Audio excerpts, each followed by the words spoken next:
kulanti wacan wanaagsan daawadayaal arooriyo suban waa aroornimo jimcaha tirada taariikhduna waxay ku beegan tahay 2 bisha May 2025 qodobada faahfaahsan ee wararkeena aan idinku soo gudbin doono haddii Allah uu dilo uu raali ka noqdo idinkana aad ku daawan doontaan waxa qayb ka noqonaya SSC oo hanjabaad culus u dirtay Somaliland iyo xiisad culus oo ka taagan gobolka Sool wararkii ugu dambeeyay aaga og oo saaka laga cabsi qabo in dagaal ay ka qarxaan kadib ciidamo aad u xoogan oo xalay gaaray deegaano ka tirsan gobolka Sool gaar ahaan jiidaha hore ee dagaalka wararkii ugu dambeeyay ayaa daawan doontaan saaxiibayaal haddii ay baweyna uu qadaro qodobada kale wararkeena aad ku daawan doontaan waxa qayb ka noqonaya khilaaf xoogan oo soo kala dhaxgalay SSC Qaatumo iyo maamulka Puntland iyo khilaafkan oo laga cabsi qabo in uu sababo isku dhac labada maamul wararkii ugu dambeeyay ayaan idin soo gudbin doonaa saaxiibayaal qodobada kale wararkeena aad ku daawan doontaan waxa qayb ka noqonaya mucaaradka Soomaaliya oo ku gacan sayray dalab culus oo uu diray madaxweynaha Jamhuuriyadda Federaalka Soomaaliya mudane Xasan Sheekh Maxamuud haddaba dalabkaasi muxuu yahay waan idin la wadaagi doonaa xogaha xasaasiga ah iyo wararkii ugu dambeeyay ee la xiriira arintan qodobada iyo qodobo kale iyo wixii nagu soo kordha ayaa daawan doontaan haddii Allah uu dilo waraale ka noqdo qodobada kale waxa qayb ka noqonaya oo idin soo gudbin doono howlgallo culus oo saaka ka soconaya wargaadhi iyo ciidanka xoogga dalka oo ruqaansaday aaga degmada Aadan Yabaal iyo sidoo kale masaajid Cali Gaduud haddaba howlgallada culus iyo halka ay marayaan ayaan idin la wadaagi doonaa saaxiibayaal qodobada kale wararkeena aad ku daawan doontaan waxa qayb ka noqonaya Axmed Madoobe oo xilligan ciidankii ugu xooganaa mar kale soo dhoobay deegaano ka tirsan gobolka Gado iyo dhaqdhaqaaqyo culus oo halkaasi ka soconaya xogahan iyo wixii ku soo kordha ayaa daawan doontaan haddii ay baweyna uu qadaro haddii aad janaalkan ku cusubtahay waxaan ka codsanaynaa inaad subscribe gareyso sidoo kalena gambaleelka aad furato si aad u heshid wararka iyo macluumaadka dheeriga ah ee aan xilli walba halkan idinku la wadaagayno arooriyo suban mar kale daawadayaal soo dhawaada qaybaha ugu horeeya ee wararkeena ayaan ku bilaabaynaa SSC ayaa hanjabaad culus u dirtay Somaliland xiisad dagaal ayaana ka taagan aaga og ciidamo aad u fara badan oo ka tirsan kuwa maamulka SSC Qaatumo oo ka ambabaxay magaalada Laascaanood ee xarunta gobolka Sool ayaa gaaray jiidaha hore ee dagaalka sida aanu ku helayno xogaha iyo macluumaadka aan ka soo xiganayno saraakiisha ciidanka maamulka SSC ee ku sugan magaalada Laascaanood ee xarunta gobolka Sool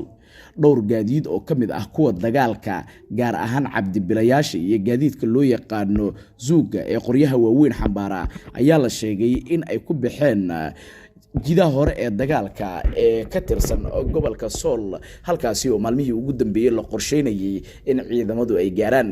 SSC Qaatumo ayaa waxa la sheegay in xilligan ay door bidayso in ay la wareegto deegaanada gacanteeda ka maqan xalay kulan amni oo diiradda lagu saarayay xaaladda gobolka Sool ayaa waxa uu ka dhacay magaalada Laascaanood ee xarunta gobolka Sool kulankan ayaa looga arinsanayay qaabka laga yeeli karo xilligan gobolka Sool iyo sidoo kale sida looga saari karo ciidamada maamulka Somaliland qaybaha ay kaga sugan yihiin gobolkaasi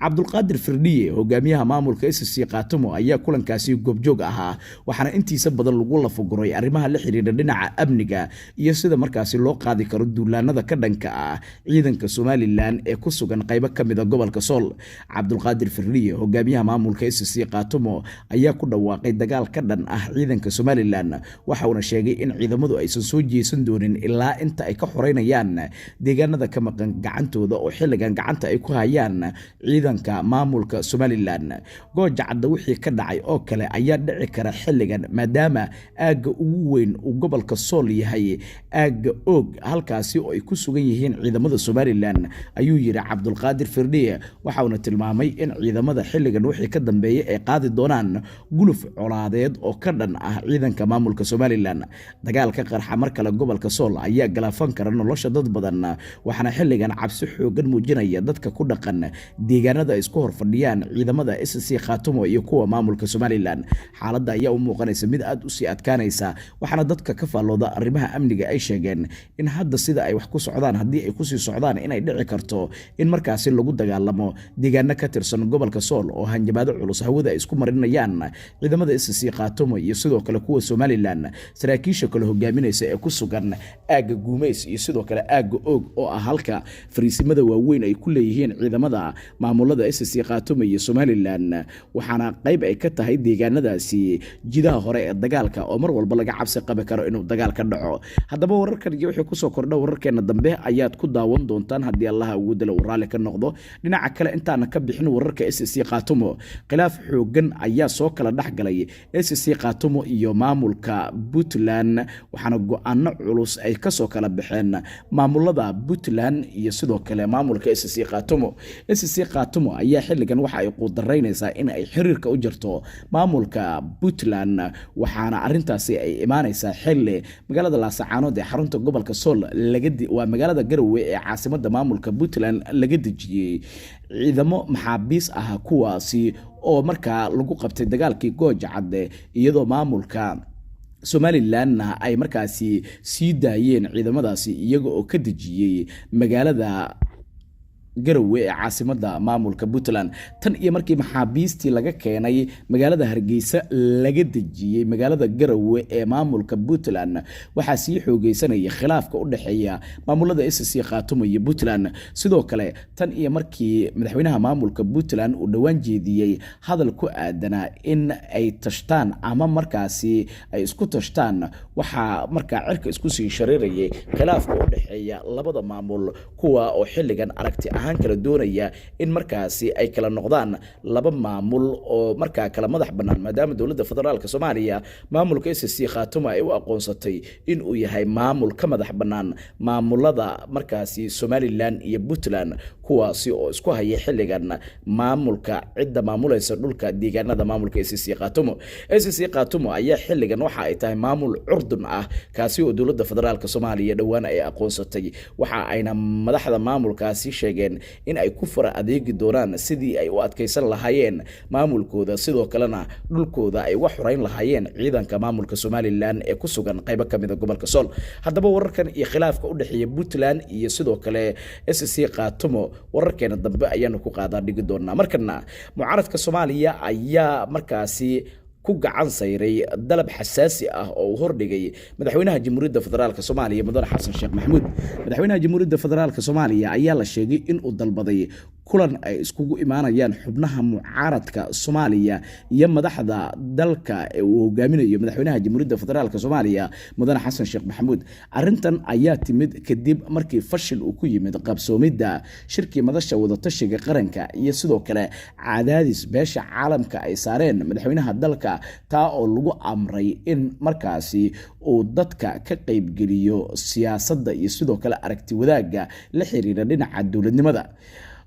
wadamada qaar ee caalamka ayaa cadaadis xoogan saaray dowladda federaalka Soomaaliya iyaga oo markaasi ku cadaadiyay in siyaasiyiinta ka aragtida duwan dowladda dhexe ee federaalka Soomaaliya miiska wada hadalka la iskugu keeno arintan ayaa la sheegay in filla Soomaaliya ay u bandhigtay madaxda markaasi siyaasiyiinta mucaaradka waxayna si cad uga soo horjeesteen in ay ku soo biiraan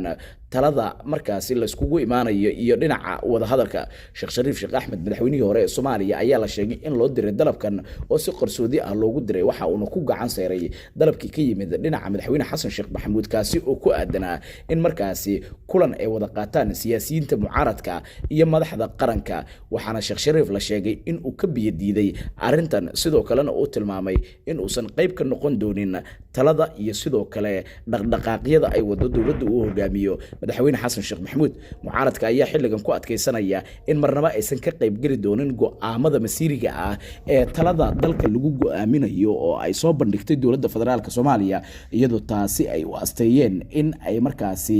ay markii hore dowladda federaalka Soomaaliya ku gacan sayrtay dhowr dalab oo ay u jeediyeen oo la xiriiray in talada madaxweynaha uu dhulka dhigo madaxweyne Sheekh Shariif Sheekh Axmed oo dib ugu soo laabtay dalka ayaa xilligan bilaabay abaabul kicinta dhinaca dadka shacabka ah iyo sidoo kale aruursiga ciidamo la doonayo in marka uu dhamaado muddo xileedka madaxweyne Xasan Sheekh Maxamuud ay banaanka la yimaadaan mucaaradka iyaga oo markaasi doonaya in ay weerar toos ah ku qaadaan dowladda federaalka Soomaaliya haddaba wararkan iyo wixii ku soo kordha wararkeena dambe ayaad ku daawan doontaan markana howlgallo culus ayaa xalay waxa ay ka dhaceen wargaadhi iyo ciidanka xoogga dalka oo qarka u saaran in ay la wareegaan aadan yabaal iyo sidoo kale degmada masaajid cali gaduud ee gobolka shabeellaha dhexe ciidamo badan oo ka ambabaxay aagga wargaadhi ayaa waxa ay gaareen jiidaha hore ee dagaalka waxaana lasoo sheegayaa in dhaqdhaqaaqyo culus ay ka soconayaan qaybo badan oo ka mid ah gobolka shabeellaha dhexe xaaladda wargaadhi haddii aan saaka eegno wararka ka imaanaya waxa ay sheegayaan in dhaqdhaqaaqyo culus ciidanka ay ka wadaan aagga wargaadhi iyo deegaanada kale ee ka tirsan gobolka shabeellaha dhexe oo la doonayo in markaasi laga xoreeyo kooxaha argagixisada ah ee shabaab ee halkaasi dagaalka ka wada sidoo kalena dagaalka kula jira dowladda dhexe ee federaalka Soomaaliya dhaqdhaqaaqyadii ugu cuslaa ayaa soconaya waxaana dhinaca kale xalay dhacay duqeymo aad u culus oo lala bartilmaameedsaday degmooyinka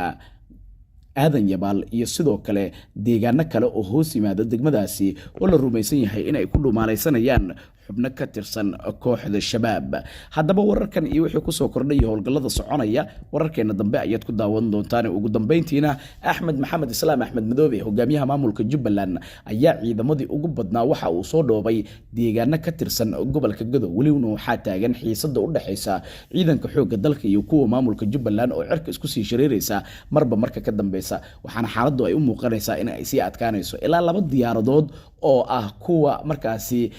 xamuulka qaada ayaa waxa dowladda federaalka Soomaaliya ama dadka rayidka ah qaada ayaa dowladda federaalka Soomaaliya waxa ay dhawaan ka dejisay magaalada waa magaalooyin ka tirsan gobolka Gadow halkaasi oo ciidamada ay geeyeen waxaana ciidamadaasi lagu amray in ay qaadaan marka howlgallo culus oo lagu xaqiijinayo amniga gobolka Gadow halka ciidanka maamulka Jubbaland dhinaca dhulka ay ku yimaadeen waxaana la tilmaamay in konton gaadiidka dagaalka ah oo ay la socdaan ku dhawaad 500 oo askari in ay yimaadeen gobolka Gadow waxaana ciidamadaasi la sheegay in uu hoggaanka u qabtay madaxweyne ku-xigeenka maamulka